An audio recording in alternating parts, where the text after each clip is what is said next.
रात्रीच्या 3 वाजल्यापासून सगळी उठली, अख्खीची अख्खी फॅमिली आमची पळापळी चालली एक विशेष 2 कामासाठी. त्यातलं पहिलं काम म्हणजे अंशूला सहलीला पाठवायचं. अंशू 4 वाजल्यात उरकायचं आहे आपल्याला लवकर. आणि दुसरं काम म्हणजे ह्या डॉक्टरीन बाई आहेत का नाही इथं बसलेल्या ह्या आमच्या डॉक्टरीन बाई, त्यांना त्यांच्या कॉलेजवर सोडायचं. तर बघूया आज दिवसभर ब्लॉगमध्ये कसं कसं होतं आहे ते. आणि डॉक्टरीन बाई गावाला कॉलेजला चालल्यात. त्यांचा आज पहिला दिवस कॉलेजचा.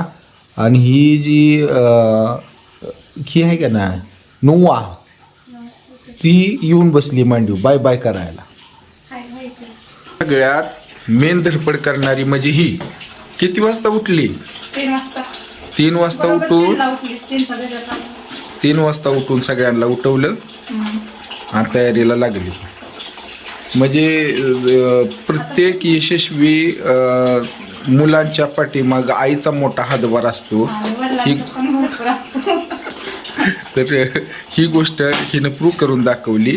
3 वाजता स्वतः उठली आणि सगळ्या शेवटी मला उठवले 4 वाजता. कारण त्यांना गाडी चालवायची ना, लांबचा प्रवास भरपूर आहे, त्याच्यामुळे म्हणले एक अर्धा तास त्यांना भरपूर झोप घेऊ द्यावी आणि नंतर उठावं. मग सगळ्यांची अशी या पद्धतीने तयारी झाली. अंशू रेडी झाला निघायसाठी. युगा रेडी झाली. दिदे तू तुझं दप्तर बिप्तर घेतलं का? सगळं कागदपत्र ही घेतली का? बघू इकडे बघ बरं बाळा. हां बघू बॅगमध्ये काय. आयुष्यपो बॅगाच बॅगा बॅगाच बॅगा बॅगाच बॅगा. चला चला चला चला लवकर चला. हे पिढी आवाज कसा. चला चला चला चला. ओके. नेहमीसारख्या सेफ्टीसाठी लाईट बंद, फक्त कॅमेरे चालू. सोडायला आलो. अंशूची बस आलेली आहे आणि अंशूची मम्मी आणि अंशू निघाल्या तर रात्रीचं काहीच दिसत नाही, पण आम्ही आपलं मॅनेज करून घेतोय. अशा तऱ्हेने आम्ही तिघांना अंशूला टाटा बाय बाय केलं. आता अंशूची सर आणि आपली ट्रिप चालू. तर निघालेलो आहोत आम्ही आमच्या प्रवासाला, तुम्ही बघू शकताय. तर पहाटे निघालो आम्ही.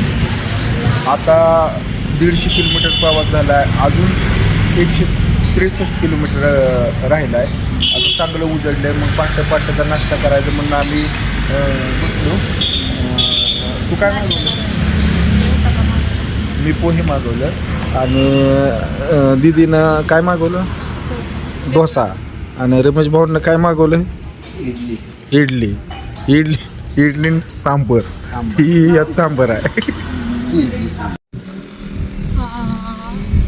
म्हण की हे अद्भुत नजारा. हे पहिल्यांदाच असलं मी बघितलंय. विटा उभ्या केल्यासारखी, फरशी उभ्या केल्यासारखी. खरंच तर इथून काय एवढं दिसत नाही.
मग दीदीला हॉस्टेलमध्ये तिचा बेड तिला मिळाला. मुलांची दप्तरं वगैरे तिथंच होती सगळी. रूम पार्टनर 3 मुली आहेत, 3 मुलींसाठी 1. तर थांबलो आणि सकाळी उठल्या इतका मस्त नजारा दिसत होता. तिचं कॉलेज खूपच सुंदर आणि खूपच छान दिसत होतं. कॉलेजचा नजारा बघून एकदम भारी वाटलं. निसर्गरम्य ठिकाणी एकदम सूर्यमावळ उगवताना खूप छान. अशा पद्धतीनं सगळं बघितलं आम्ही. आणि मग सकाळी उठल्यानंतर मम्मीनं तिला ॲप्रॉन बाळानं ॲप्रॉन घातला आणि मेडिकल कॉलेजची सुरुवात तिची झाली. आज तिचा पहिला दिवस, त्याच्यामुळे तिला बेस्ट ऑफ लक आमच्याकडनं. आणि आता मग आम्ही तिला बाय बाय म्हणणार आणि निघणार. तर छानपैकी बाळ दिसतंय माझं ॲप्रॉन घालून. तुझं काय म्हणणं आहे का ह्या गोष्टी? मी लय खुश आहे, माझी मुलगी डॉक्टरकीची स्टुडंट झाली. येस. आम्ही आईबाप लोक लय विचित्र. आता आमची पोरगी इथनं कॉलेजला येणार आहे, त्या तिथनं ही तिचं कॉलेज. मग आम्ही वाट बघतो की बाबा कशी कॉलेजला येणार पहिली. आता आम्ही निघालो आमच्या परतीच्या वाटाला, आमच्या गावी. जी काय आम्ही ठरवून आलतो त्या सगळ्या गोष्टी झाल्या. आता मँगो ह्याबद्दल काय सांगते बघा. तरी सुंदर आठवणी आम्ही आमच्या डायरीमध्ये लिहून ठेवलेल्या आहेत व्हिडिओच्या माध्यमातून. तर तुम्हाला हा व्हिडिओ कसा वाटला कमेंटमध्ये नक्की सांगा. चॅनलवर नवीन असाल तर चॅनलला सबस्क्राईब करा, लाईक करा आणि शेवटपर्यंत व्हिडिओ बघितल्याबद्दल धन्यवाद.